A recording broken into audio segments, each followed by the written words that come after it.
Hello friends, welcome to our channel KSA studies for all subjects. ఈ వీడియోలో competitive ఎగ్జామ్స్కి ఉపయోగపడే విధంగా ఒలింపిక్ క్రీడలకు సంబంధించిన వివరంతో కూడిన కొన్ని ముఖ్యమైన బిట్స్ చూద్దాం. ఫస్ట్ వన్, ఒలింపిక్ పతాకంలో ఆసియా ఖండాన్ని సూచించే రింగు ఏ రంగులో ఉంటుంది? ఒలింపిక్ పతాకంలో ఈ విధంగా పైన 3 కింద 2 రింగులు కలిగి మొత్తం 5 రింగులు కలిగి ఉంటుంది. 5 రింగులు కూడా ఒక్కొక్క రింగు ఒక్కొక్క ఖండాన్ని సూచిస్తుంది. మొదటిగా ఈ నీల రంగు రింగు వచ్చేసరికి నీల రంగు వచ్చేసరికి యూరప్ ఖండాన్ని సూచిస్తుంది. నీలం యూరప్ రంగాన్ని సూచిస్తుంది. నెక్స్ట్ నలుపు రంగు రింగు ఆఫ్రికా ఖండాన్ని సూచిస్తుంది. తర్వాత ఎరుపు రంగు రింగు వచ్చేసరికి అమెరికా ఖండాన్ని సూచిస్తుంది. తర్వాత ఇక్కడ పసుపు రంగు వచ్చేసరికి ఆసియా ఖండం. ఇక ఆఖరిగా ఇది ఆకుపచ్చ రంగు రింగు. ఫ్రెండ్స్ గమనించండి, గ్రీన్ ఇంక్ నా దగ్గర అందుబాటులో లేకపోవటం వల్ల దీన్ని ఇలానే ఉంచడం జరిగింది. ఆకుపచ్చ వచ్చేసరికి ఆస్ట్రేలియా ఖండాన్ని సూచిస్తుంది. ఈ విధంగా ఒలింపిక్ పతాకంలో 5 రంగులు ఉంటాయి. 5 రంగులు కలిగిన రింగులు ఉంటాయి. ఈ 5 రంగులు కూడా ఒక్కొక్క రంగు ఒక్కొక్క ఖండాన్ని సూచిస్తుంది, ఒక్కొక్క రింగు ఒక్కొక్క ఖండాన్ని సూచిస్తుంది. ఇక్కడ ప్రశ్నలో ఆసియా ఖండం అని అడగటం జరిగింది కాబట్టి ఆన్సర్ ఆప్షన్ డి, పసుపు రంగు. నెక్స్ట్ క్వశ్చన్, ఒలింపిక్ పతాకం యొక్క పొడవు వెడల్పుల నిష్పత్తి? Answer option B, 3:2. Next question, 2024లో ప్యారిస్లో జరిగిన ఒలింపిక్స్లో ఐఓసి ఆమోదించిన క్రీడల సంఖ్య వచ్చేసరికి 32. కాబట్టి ఆన్సర్ ఆప్షన్ ఏ. ఐఓసి యొక్క ఫుల్ ఫామ్, ఐఓసి అనగా International Olympic Committee. Next question, ఆధునిక ఒలింపిక్స్ పితామహుడు ఎవరు? Answer option B, Pierre de Coubertin. ఈయన ఫ్రాన్స్ దేశానికి చెందినవారు. కౌబర్టిన్ కృషి ఫలితంగా 1894 ప్యారిస్లో జరిగిన అంతర్జాతీయ అథ్లెటిక్స్ కాంగ్రెస్ సమావేశంలో ప్రతి 4 సంవత్సరాలకు ఒకసారి ఒలింపిక్ క్రీడలు నిర్వహించాలని తీర్మానం చేశారు. నెక్స్ట్ క్వశ్చన్, భారతదేశం మొదటిసారి ఏ ఒలింపిక్స్లో పాల్గొంది? ఆన్సర్ ఆప్షన్ బి, 1900 సంవత్సరంలో జరిగిన ప్యారిస్లో జరిగిన ఒలింపిక్స్లో భారతదేశం మొదటిసారిగా ఒలింపిక్స్లో పాల్గొంది. ఈ సంవత్సరం నుంచే మహిళలకు కూడా ఒలింపిక్స్లో పాల్గొనే అవకాశాన్ని కల్పించింది. 1900లో జరిగిన ఒలింపిక్స్ నుండే మహిళలకు కూడా ఒలింపిక్స్లో పాల్గొనే అవకాశం కల్పించారు. నెక్స్ట్ క్వశ్చన్, మొదటి ఆధునిక ఒలింపిక్స్ క్రీడలలో పాల్గొన్న దేశాల సంఖ్య? ఆన్సర్ ఆప్షన్ ఏ, 14 దేశాలు. మొదటి ఆధునిక ఒలింపిక్స్ క్రీడలలో పాల్గొన్న దేశాల సంఖ్య 14. ఈ 14 దేశాలలో కూడా అగ్రస్థానంలో నిలిచిన దేశం అమెరికా. మొదటి ఆధునిక ఒలింపిక్స్ క్రీడలలో అగ్రస్థానంలో నిలిచిన దేశం వచ్చేసరికి అమెరికా. నెక్స్ట్ క్వశ్చన్, ఒలింపిక్స్ క్రీడలలో భారతదేశం తరపున తొలి బంగారు పథకం సాధించిన భారతీయుడు ఎవరు? Answer option C, Abhinav Bindra. ఈయన 2008 చైనా దేశంలోని బీజింగ్లో జరిగిన ఒలింపిక్స్లో, బీజింగ్లో జరిగిన ఒలింపిక్స్లో 10 మీటర్ల air rifle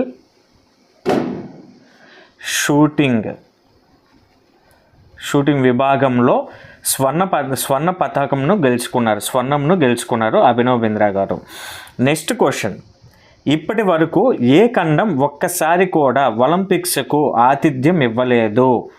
answer option B, Africa ఖండం ఇప్పటి వరకు ఒక్కసారి కూడా ఒలింపిక్స్కు ఆతిథ్యం ఇవ్వలేదు. ఈ క్వశ్చన్ ఆల్రెడీ రిపీట్ అయిందండి. నెక్స్ట్ 9th క్వశ్చన్ చూద్దాం. మిగిలిన బిట్స్ చూసే ముందు చిన్న గమనిక ఫ్రెండ్స్, మన ఛానల్ తరపున వాట్సాప్ ఛానల్ను కూడా నేను క్రియేట్ చేయడం జరిగింది రీసెంట్గా. ఆ ఛానల్ యొక్క లింక్ ఈ వీడియో కింద డిస్క్రిప్షన్లో ఇస్తాను. ప్రతి ఒక్కరు జాయిన్ అయ్యే ప్రయత్నం చేయండి. వాట్సాప్ ఛానల్లో జాయిన్ అవడం ద్వారా ఉపయోగం ఏంటి అని అంటే కాంపిటేటివ్ ఎగ్జామ్స్కి ఉపయోగపడే విధంగా జీకే కరెంట్ అఫైర్స్కి సంబంధించి ఇంపార్టెంట్ బిట్స్ని నేను రెగ్యులర్గా ఆ ఛానల్లో పోస్ట్ చేస్తూ ఉంటాను. వాటిని మీరు ఫాలో అవ్వచ్చు. ముఖ్యంగా డిఎస్సి అలానే గ్రూప్స్కి ఎవరైతే ప్రిపేర్ అవుతున్నారో వాళ్ళకు ఉపయోగపడే విధంగా ఆ ఛానల్ని క్రియేట్ చేయడం జరిగింది. కాబట్టి ప్రతి ఒక్కరు జాయిన్ అయ్యే ప్రయత్నం చేయండి. అలానే ఇప్పటికే మన ఛానల్లో జీకే అండ్ కరెంట్ అఫైర్స్కి సంబంధించి చాలా వీడియోస్ చేయడం జరిగింది. ఆ వీడియోస్ యొక్క లింక్ కూడా డిస్క్రిప్షన్లో ఇస్తాను. వాటిని కూడా చూసే ప్రయత్నం చేయండి. ఈ వీడియోను కూడా చివరి వరకు చూడండి. నేను అందిస్తున్న ఇన్ఫర్మేషన్ మీకు యూస్ఫుల్గా ఉంది అనిపిస్తే, మీకు నచ్చితే ఖచ్చితంగా లైక్ చేయండి ఫ్రెండ్స్. మీరు లైక్ చేయడం ద్వారా ఈ వీడియో ఎక్కువ మందికి రీచ్ అవుతుంది. ఇలాంటి మరిన్ని వీడియోస్ చేయడానికి నాకు కూడా ప్రోత్సాహకరంగా ఉంటుంది, సపోర్ట్గా ఉంటుంది. కాబట్టి ప్రతి ఒక్కరూ లైక్ చేసే ప్రయత్నం చేయండి. అలానే ఇలాంటి మరిన్ని క్లాసెస్ కోసం వెంటనే మన ఛానల్ని సబ్స్క్రైబ్ చేసుకోండి. నెక్స్ట్ క్వశ్చన్, మొదటి ఆధునిక ఒలింపిక్స్ క్రీడలు జరిగిన సంవత్సరం, ప్రదేశం, దేశం వరుసగా. ఆన్సర్ ఆప్షన్ డి 1896లో ఏథెన్స్ నగరంలో గ్రీసు దేశంలో జరిగినాయి మొదటి ఒలింపిక్స్. మొదటి ఆధునిక ఒలింపిక్స్ క్రీడలు జరిగిన సంవత్సరం 1896, ప్రదేశం ఏథెన్స్, దేశం గ్రీస్. నెక్స్ట్ క్వశ్చన్, మొదటి ఆధునిక ఒలింపిక్స్లో మొదటి స్థానంలో నిలిచిన దేశం ఏది? Answer option C America. Answer option C America. Next question, 2024 Paris ఒలింపిక్స్లో భారతదేశం సాధించిన మొత్తం పతకాల సంఖ్య. Answer option B 6. మొత్తం భారతదేశం 6 పతకాలు సాధించింది. ఈ ఆడిట్లో స్వర్ణాలు ఏమి రాలేదు, 0. తర్వాత రజతాలు వచ్చేసరికి 1, రజతం వచ్చేసి 1. తర్వాత కాంస్యం 5, కాంస్య పతకాలు 5 సాధించింది. స్వర్ణం ఏమీ రాలేదు, రజతం 1, కాంస్య పతకాలు 5, మొత్తం 6 పతకాలను 2024 ప్యారిస్ ఒలింపిక్స్లో భారతదేశం సాధించింది. నెక్స్ట్ క్వశ్చన్, 2024 ప్యారిస్ ఒలింపిక్స్లో మొదటి స్థానంలో నిలిచిన అమెరికా ఎన్ని స్వర్ణ పతకాలను గెలుచుకుంది? అమెరికా ఎన్ని స్వర్ణ పతకాలను గెలుచుకుంది? 2024లో అమెరికా గెలుచుకున్న పతకాలను ఒకసారి గమనిస్తే స్వర్ణాలు 40, రజతాలు 44 రజతాలు, అలానే కాంస్య పతకాలు 42 కాంస్య పతకాలను సాధించింది. ఇక్కడ ప్రశ్నలో స్వర్ణాలను అడగటం జరిగింది కాబట్టి answer option C 40. Next question, 33వ ఒలింపిక్స్ 2024 ప్యారిస్లో జరిగిన ఒలింపిక్స్ 33వ ఒలింపిక్స్. కాబట్టి 33వ ఒలింపిక్స్లో భారతదేశం ఏ స్థానంలో నిలిచింది? 33వ ఒలింపిక్స్ 2024లో జరిగాయి. అందులో భారతదేశం ఏ స్థానంలో నిలిచింది? ఆన్సర్ ఆప్షన్ ఏ 71వ స్థానంలో నిలిచింది. నెక్స్ట్ క్వశ్చన్, 14th క్వశ్చన్, ప్రస్తుత భారత్ ఒలింపిక్ సంఘం అధ్యక్షురాలు ఎవరు? ప్రస్తుత భారత్ ఒలింపిక్ సంఘం అధ్యక్షురాలు ఎవరు? Answer option B PT Usha garu. Next question, 2024 Paris ఒలింపిక్స్కు భారతదేశం తరపున మొత్తం ఎంతమంది పాల్గొన్నారు? 2024 ప్యారిస్ ఒలింపిక్స్కు భారతదేశం తరపున మొత్తం ఎంతమంది పాల్గొన్నారు? ఆన్సర్ ఆప్షన్ సి 117 మంది. ఇందులో 70 మంది పురుషులు, అలానే మిగిలిన 47 మంది స్త్రీలు. నెక్స్ట్ క్వశ్చన్, ఇప్పటి వరకు ఆసియా ఖండంలో ఎన్ని ఒలింపిక్ క్రీడలు జరిగాయి? ఆసియా ఖండంలో ఎన్ని ఒలింపిక్ క్రీడలు జరిగాయి? ఆన్సర్ ఆప్షన్ డి 4 ఒలింపిక్ క్రీడలు జరిగాయి. నెక్స్ట్ క్వశ్చన్, ఇప్పటి వరకు ఒలింపిక్ క్రీడలకు అధికంగా ఆతిథ్యం ఇచ్చిన దేశం ఏది? ఇప్పటి వరకు ఒలింపిక్ క్రీడలకు అధికంగా ఆతిథ్యం ఇచ్చిన దేశం ఏది? ఆన్సర్ ఆప్షన్ బి అమెరికా మొత్తం 4 సార్లు ఆతిథ్యం ఇచ్చింది. నెక్స్ట్ ఫ్రాన్స్ 3 సార్లు ఆతిథ్యం ఇచ్చింది.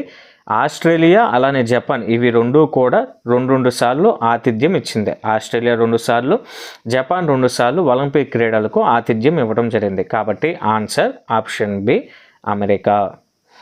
నెక్స్ట్ క్వశ్చన్, ప్రాచీన ఒలింపిక్ క్రీడలు ఎప్పుడు ఎక్కడ ప్రారంభమయ్యాయి? ఆన్సర్ ఆప్షన్ డి క్రీస్తు పూర్వం 776లో గ్రీసు దేశంలో ప్రారంభమయ్యాయి. ఆన్సర్ ఆప్షన్ డి క్రీస్తు పూర్వం 776 సంవత్సరంలోనే ఒలింపిక్ క్రీడలు గ్రీసు దేశంలో ప్రారంభమయ్యాయి. రోమ్ చక్రవర్తి ఆదేశాల మేరకు క్రీస్తు శకం 394లో ఈ ఒలింపిక్ క్రీడలను ఆపివేయటం జరిగింది. క్రీస్తు శకం 1875లో ప్రాచీన ఒలింపిక్ స్టేడియం బయటపడటంతో ప్రాచీన ఒలింపిక్ క్రీడలు వెలుగులోకి వచ్చాయి. నెక్స్ట్ క్వశ్చన్, ఒలింపిక్ క్రీడల మస్కట్ను ఏ సంవత్సరం ఎక్కడ జరిగిన క్రీడల్లో తొలిసారి ప్రవేశపెట్టారు? ఆన్సర్ ఆప్షన్ సి 1972లో మ్యూనిచ్లో జరిగిన ఒలింపిక్స్లో ఒలింపిక్ క్రీడల మస్కట్ను ప్రవేశపెట్టారు. కాబట్టి ఆన్సర్ ఆప్షన్ సి. మిగిలిన ఆప్షన్స్ను కూడా ఒకసారి గమనిస్తే 1928లో ఆమ్స్టర్డామ్లో జరిగిన ఒలింపిక్స్లో ఒలింపిక్ జ్యోతిని ప్రవేశపెట్టారు. తర్వాత 1936లో బెర్లిన్లో జరిగిన ఒలింపిక్స్లో ఆధునిక ఒలింపిక్ జ్యోతిని ప్రవేశపెట్టారు. ఇక ఆఖరిగా ఆప్షన్ డి 1920లో ఆమ్స్టర్డామ్లో జరిగిన ఒలింపిక్స్లో పతాకాన్ని మొదటగా ఎగరవేశారు. సాధారణంగా పతాకం 1913లోనే రూపొందించడం జరిగింది. అయితే ఈ పతాకాన్ని 1916లో ఎగరవేయాల్సింది. 1916లో మొదటి ప్రపంచ యుద్ధ కారణంగా ఒలింపిక్స్ జరగలేదు. దాని తర్వాత జరిగిన 1920లో ఒలింపిక్ పతాకాన్ని తొలిసారిగా ఎగరవేయటం జరిగింది. నెక్స్ట్ క్వశ్చన్, 20వ క్వశ్చన్ ఆఖరిది.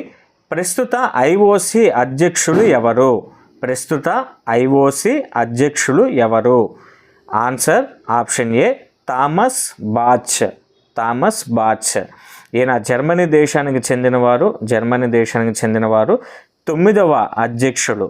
ఐఓసికి 9వ అధ్యక్షులు. ఇంటర్నేషనల్ ఒలింపిక్ కమిటీకి 9వ అధ్యక్షులు. జర్మనీ దేశానికి చెందినవారు. 2013లో నియమించబడ్డారు. ఇప్పటికి కూడా కొనసాగుతున్నారు. ఇంతవరకు ఫ్రెండ్స్ ఒలింపిక్ క్రీడలకు సంబంధించిన 20 వెరీ వెరీ ఇంపార్టెంట్ బిట్స్ ఎక్స్ప్లెనేషన్తో కూడా మీకు వివరణతో పాటుగా ఈ బిట్స్ని అందించడం జరిగింది.